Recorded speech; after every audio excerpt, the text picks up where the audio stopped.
you like to jump up again? Okay. Good girl. And then over on this side, you get an old stone wall, because this all used to be farms and pastures around here. So if you keep your eye out, you'll see old stone walls in varying states of disrepair in many places in the Whitney and Thayer Woods. There's a holly grove further over that way where there's a lot of holly trees. And I suspect that birds eat the berries, and then they drop the seeds from the berries wherever they fly. And that way you get the hollies propagating pretty much throughout the forest. Okay. Let's go find the well, Scout. These trails are color-coded to help people figure out what length trail they want to do.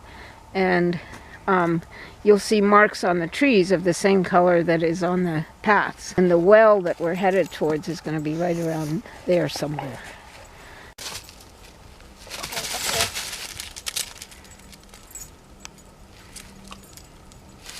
And there's an adolescent holly.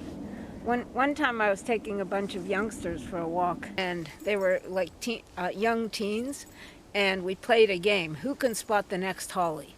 And the kids were so happy because it was a competition, so they got all excited. We found so many hollies. There were hollies everywhere when they got going. So, no, you should find our destination. That way. Okay. Why do I think that? Because there's something on the tree. Okay. So why don't you take us to where we're going? We'll see how well you do. You've been here before. Oh, well, I have no memory, but... Well, Oh, I didn't know it was going to be here. So that time I had to notice it. Just kind of, it's a little camouflaged.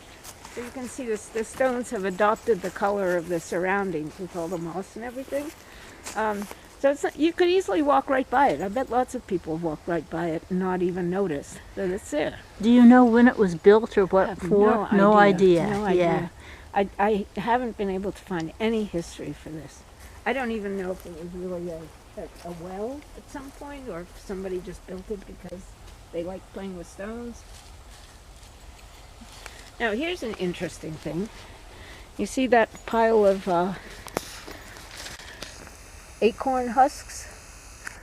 At least I think that's what they are. Or is it hickory? That might be hickory. Do you know if it's hickory or acorn? I don't know. Because I don't see any hickory trees, but there might be some around. Anyway, that's a squirrel's picnic place.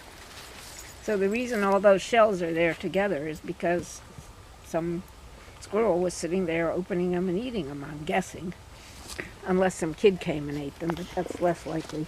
And they have the smooth bark, and it's mostly the younger beech trees that keep their leaves throughout the winter.